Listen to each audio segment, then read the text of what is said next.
7 sebab mengapa musibah datang bertubi-tubi. Yang pertama, karena banyaknya maksiat. Surah Yasin ayat 19 yang kita baca setiap hari.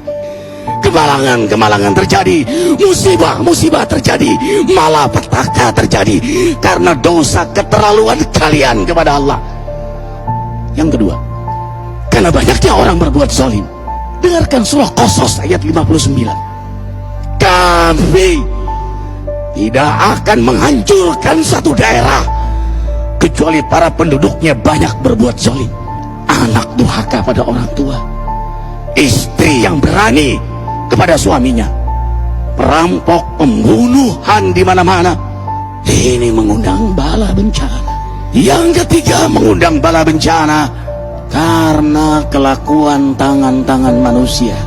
Rum 41. Telah tampak kerusakan di daratan dan lautan karena tangan-tangan jahil manusia, agar mereka merasakan akibat perbuatan mereka. Sebagian mereka merasakan akibat perbuatan mereka, agar mereka kembali kepada Allah. Yang keempat, bencana terjadi karena para tokoh melakukan kemaksiatan dan kezaliman. Dengarkan dengan iman, wahai penduduk Indonesia yang mulia. Bila kami ingin menghancurkan suatu negeri, kami perintahkan para tokohnya untuk taat kepada Allah, tapi mereka maksiat, tapi mereka berbuat zalim, tapi mereka khianat kepadaku dan kepada makhlukku. Fahaqa alaihil qaul, maka haklah untuk mereka datang bala bencana seperti kaum Ad, kaum Samud, kaum Lut, kaum Nuh. Kami hancurkan sehancur-hancurnya. Siapa tokoh itu? Para pemimpin kita yang sumpah Al-Quran di kepalanya, demi Allah tidak korupsi. Lalu korupsi. Siapa lagi? Hartawan, orang-orang kaya yang dengan harta berpoya-poya, sombong, maksiat dengan kekayaannya di tengah orang yang banyak menderita. Siapa lagi? Ulama yang menjual ayat-ayat Allah dengan murah. Subhanallah. Yang kelima, mengapa bala bencana terjadi? Karena orang-orang soleh, orang-orang baik diam melihat kemaksiatan dan kemungkaran.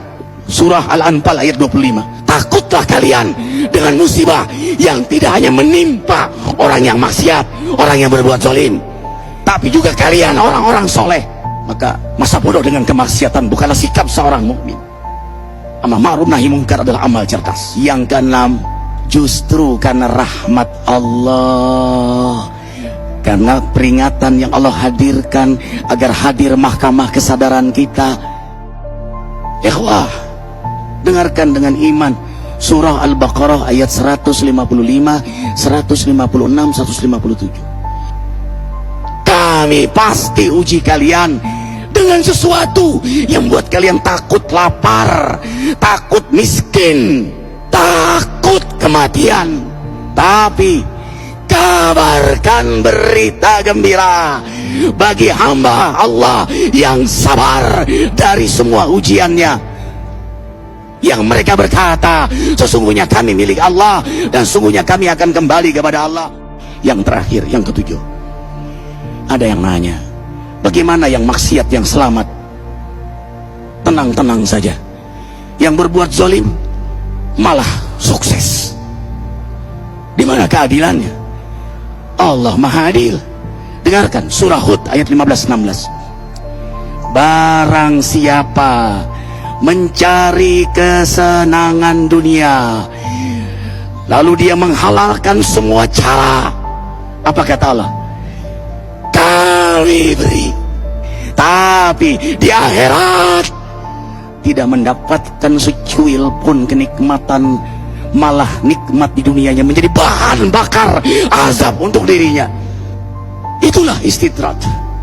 Lalu apa sikap kita sekarang? Orang beriman menjadikan peristiwa apapun sebagai jalan untuk mendekatkan dirinya kepada Allah.